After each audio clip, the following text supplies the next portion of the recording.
ہم اپنی زندگی کے کام کو کیسے بہتر گزاریں، وقت کو کیسے بہتر گزاریں، اس کے لیے چند پوائنٹ ہیں جو ہر ایک کے لیے کارآمد ہو سکتے ہیں۔ پہلی بات کہ اپنی نیند رات کے وقت میں پوری کر لیا کریں، پھر تہجد میں اٹھا کریں اور تہجد سے اپنے دن کی ابتدا کیا کریں۔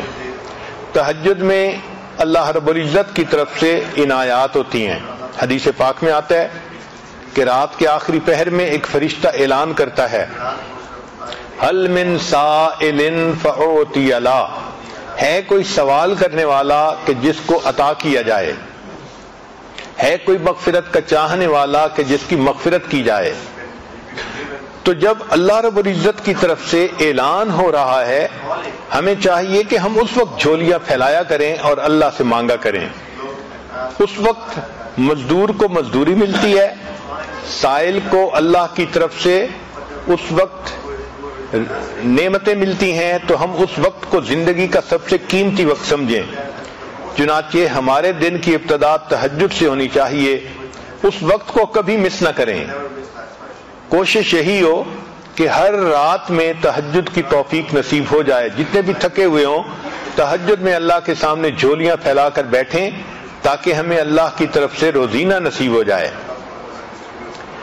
پھر فجر کی نماز پڑھیں اور فجر کے بعد اپنے اسباق پورے کریں، اشراق پڑھیں اور اشراق کے بعد اپنے دفتر اور بزنس کے کاموں کی ابتدا کریں۔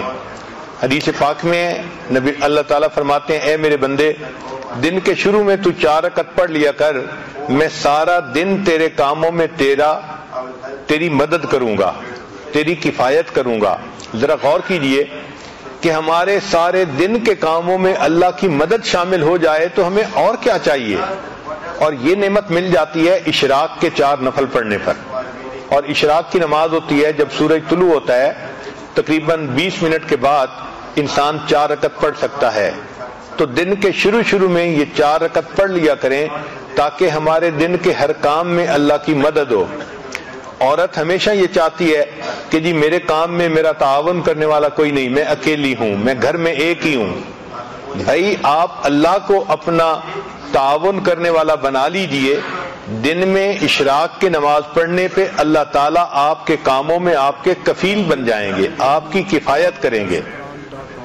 پھر دوسری بات یہ کہ ہم جو کام بھی کرنے لگیں تو اس کا جو اینڈ ریزلٹ ہے اس کو ہمیشہ ذہن میں رکھیں کہ ہم نے کس چیز کو اچیو کرنا ہے تاکہ ہم اس کام کو مکمل کر سکیں۔ ایک تیسرا پوائنٹ کہ جو اچھی عورتیں ہوتی ہیں وہ اپنے کام کو پریورٹائز کرتی ہیں، یعنی اس میں جو پریورٹی ہے وہ دیتی ہیں، اہم کام کون سا ہے، کس کو پہلے کرنا ہے۔ اگر ہم اہم کام کو پہلے کرنے کی بجائے بس اپنی ترتیب سے ہی ہر کام کرتے رہیں گے تو ہم کم کام کر پائیں گے۔ چنانچہ ایک ٹیچر تھی، اس نے اپنے شاگردوں کو پرائورٹی کے اوپر ایک اچھی مثال سے بات سمجھائی۔ اس نے ایک بالٹی لی اور اس بالٹی کے اندر اس نے اینٹیں رکھ دی اور بالٹی بھر دی۔ پھر اس نے طلباء سے پوچھا کہ بتائیں اس بالٹی میں کوئی اور چیز آ سکتی ہے؟ ان کا نہیں، یہ تو ساری بالٹی اینٹوں سے بھر گئی۔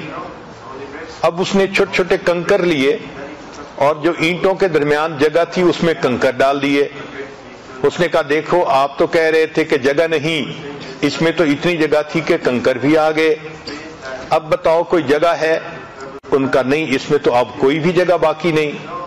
اس نے مٹی اور ریت اٹھائی اور ان کنکر کے درمیان جو چھوٹی چھوٹی جگہ تھی اس میں ریت ہی بھر دی اور کہا کہ دیکھو آپ تو کہتے تھے کہ کوئی جگہ نہیں، اس میں اتنی ساری ریت بھی آ گئی اسی بالٹی میں۔ پھر اس نے پوچھا بتاؤ اس میں اور جگہ ہے؟ تو طلباء نے کہا کہ نہیں، اب تو کوئی جگہ نہیں بچی۔ اس نے پانی کا جگ لیا اور اس بالٹی کے اندر ڈالا، چنانچہ اس پورا جگ اس پانی یعنی پورا پانی کا جگ بالٹی کے اندر آ گیا۔ اس نے کہا دیکھو ابھی اس میں اتنی جگہ باقی تھی۔ پھر اس نے کہا کہ اچھا بتاؤ کہ آپ نے کیا سیکھا؟ انہوں نے کہا کہ ہم نے یہ سیکھا کہ آپ اس میں جگہ بناتی ہی چلی گئیں۔ اس نے کہا نہیں، اس میں نے تمہیں یہ بات سکھانی تھی کہ پریورٹی اصل چیز ہوتی ہے۔ اگر میں اس بالٹی کو پانی سے پہلے بھر دیتی تو اس میں نہ اینٹیں آ سکتی تھیں، نہ ریت آ سکتی تھی، نہ کنکر آ سکتے تھے۔ میں نے پہلے اینٹیں ڈالیں، پھر اس کے بعد کنکر ڈالے، پھر اس کے بعد ریت ڈالی، پھر پانی ڈالا، تو یہ ساری چیزیں آ گئیں۔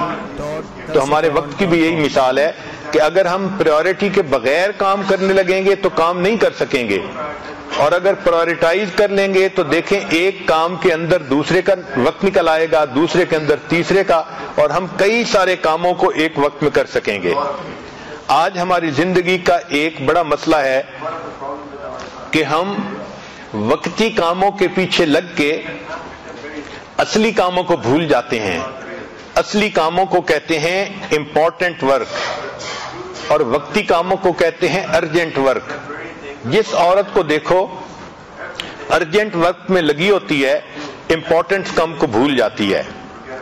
چنانچہ ہماری توجہ ساری کی ساری ارجنٹ کاموں پہ ہوتی ہے، اس لیے کہ وہ نظر آتے ہیں، اور جو امپورٹنٹ کام ہوتے ہیں وہ کئی دفعہ فوری نظر نہیں آتے۔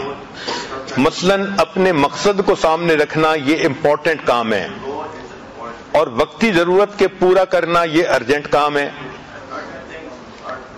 وقتی کاموں میں سے کال اٹینڈ کرنا یا سیل لگی ہوئی ہے وہاں سے کچھ شاپنگ کرنا یہ وقتی کام ہے، اور جو امپورٹنٹ کام ہے وہ ہے بچوں کی تربیت کرنا، خاوند کو خوش رکھنا، گھر کے کاموں کو پورا کرنا، اپنے نفس کا تزکیہ کرنا، یہ امپورٹنٹ کام ہے۔ اب ہوتا کیا ہے کہ ارجنٹ کاموں میں لگ کے عورتوں کو نماز کی بھی فرصت نہیں ملتی، گویا امپورٹنٹ کاموں کو بھول جاتی ہیں۔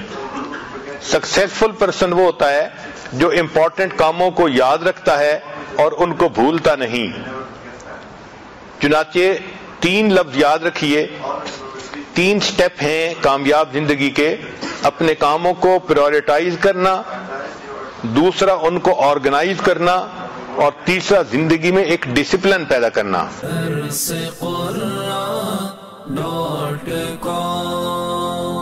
www.darsequran.com